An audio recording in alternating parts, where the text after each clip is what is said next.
Magandang araw! Ako si Teacher Kyla at ito naman si Teacher Kyle. Kami ang inyong mga kasama sa buong panahon ng pag-aaral. Ngayong araw ay mag-aaral tayo ng isang aralin na may kaugnayan sa mga pagkain. Pero bago tayo magsimula, ay mag-pray muna tayo. Father God, come be with us today. Fill our hearts with joy. Fill our minds with learning. Fill our classroom with peace. Fill our lessons with fun. Fill our friendships with kindness. Fill our school with love. Amen.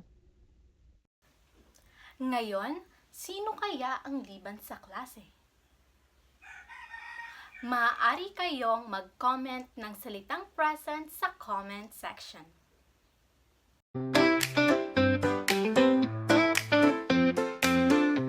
Mga bata, natatandaan pa ba ninyo ang napag-aralan natin noong nakaraan? Noong nakaraan ay napag-aralan natin ang tungkol sa wastong paglilinis ng sarili. Ako'y natutuwa dahil natatandaan pa ninyo ang napag-aralan natin noong nakaraan tungkol sa paglilinis ng sarili.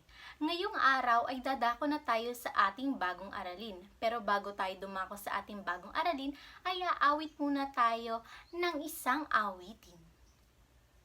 Food, food, food is so yummy. So yummy. I love all the dishes, they are yummy. Yummy. And they are good for your tummy. Yummy. We just love our yummy food. Natuwa ba kayo sa ating inawit? Kung natuwa kayo, ay maaari niyong sabihin na, "Yes, teacher." Sabihin niyo nga mga bata.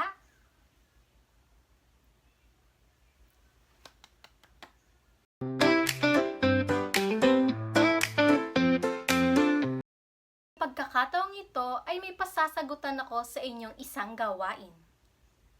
Mga bata, basahin at unawain ninyo ang panuto. Pagkatapos ninyong sagutan ay tsetsika natin ito. Maaari ninyong sagutan ito sa isang malinis na papel.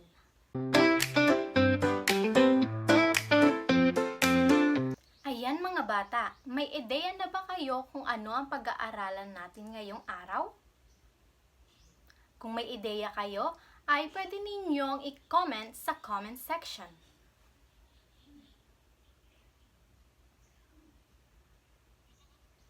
Ngayong araw ay pag-aaralan natin ang tungkol sa 3 pangkat ng pagkain.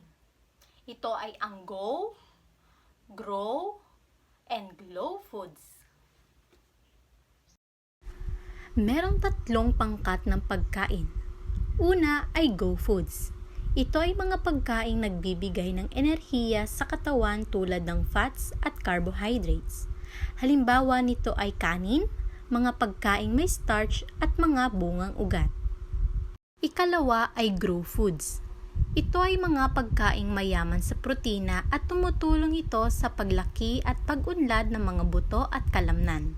Halimbawa nito ay gatas, karne, isda at itlog.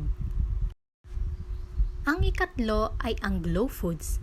Ito ay mga pagkaing pananggalang sa sakit at impeksyon tulad ng prutas at gulay. Vitamins at minerals ang sustansya na dulot nito. Kamusta mga bata? Naintindihan ba ninyo ang tungkol sa 3 pangkat ng pagkain?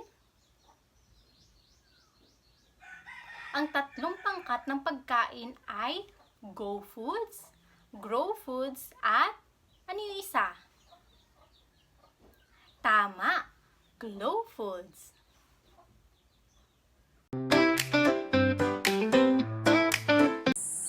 Dahil sa natalakay na ni Ma'am Kyla, ang balansing pagkain o ang 3 balansing pagkain o ang tinatawag nating Go, Grow, and Glow foods, ngayon naman ay humayo tayo sa ating gagawing pangkatang gawain.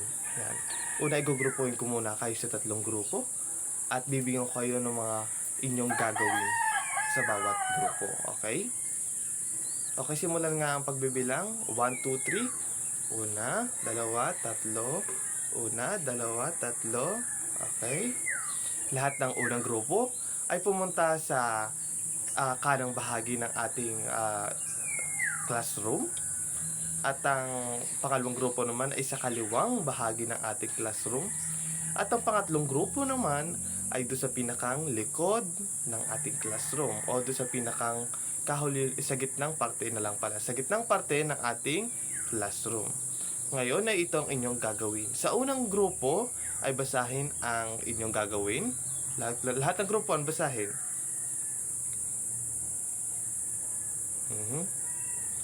Naintindihan ba ang nilalaman ng inyong gagawin o naunawaan ba ang task na nakaatang sa inyo, mga bata?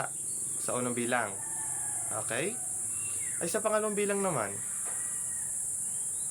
Lahat ng group to, basahin. Naunawaan ba group to? Okay. Ngayon naman dumako naman tayo sa group 3. Okay, pakibasa nga ng inyong gagawin, group 3.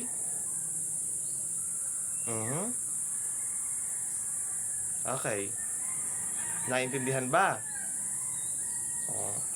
Kung inyong lubos na naintindihan ng ating ginawa, ang inyong gagawin, ay bago tayo magsimula, ay ano nga uli ang pamantay na dapat nating isaalang-alang tuwing tayo gumagawa o gagawa ng ating pangkatang gawain? Sige nga.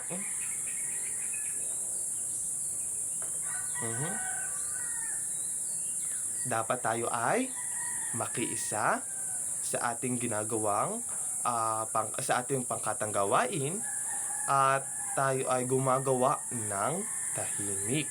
Kaya nga nabibigyan ko kayo ng 5 minuto para gawin ang mga inatas sa inyong mga gawain.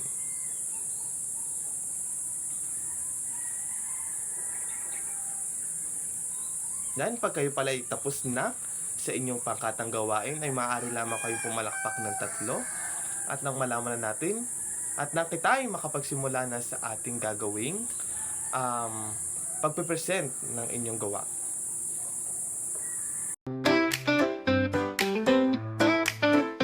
Ngayon naman ay tingnan natin kung may natutunan nga ba kayo sa ating tinalakay ngayong araw na ito.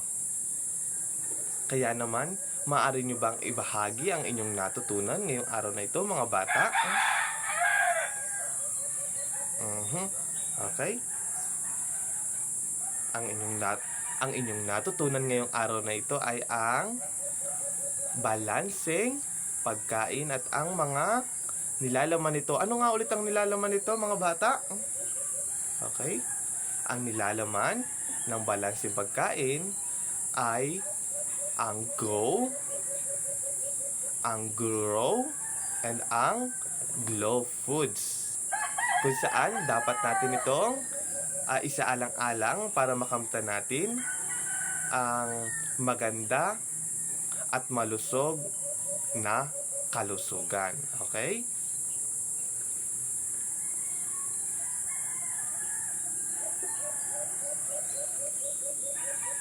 Para malaman ko naman kung kayo nga ba ay nakaunawa sa ating tinalakay ngayon, ay meron ako ditong pagsasanay o pagsusulit na inyong sasagutan ngayong araw na ito. Okay?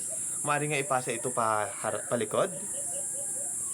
At yan ay naglalaman yung ating gagawing pretest o ating aktibidad ngayon o ating pagsasanay ngayon ay naglalaman ng 10 items kung saan ang gagawin nyo ay piliin ninyo ang tamang sagot sa pamamagitan ng pagbabasa ng mga tanong at pagbilog ng mga letra na nagpapakita ng tamang sagot. Okay? Yan, bibigyan ko lamang kayo ng 5 minuto para sagutan ng ating mga pagsasanay na yan.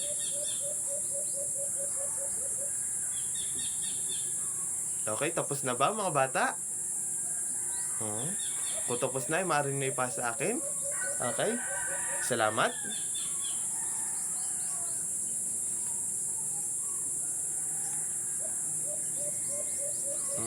Ngayon naman, ay kunin nyo ang inyong... ngayon naman, ay kumuha kayo ng scratch na papel o kahit anong pwedeng pagsulatan ng inyong takdang aralin. Okay. Okay, basahin nga ng sabay-sabay ang ating takdang aralin.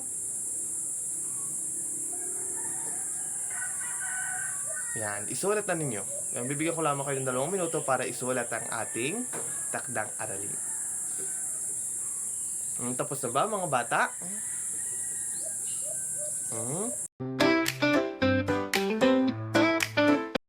Class, now get your notebook and write your assignment. So first, read the direction. Okay, very good. Now, you copy it and do it in your home. Thank you, class. Goodbye.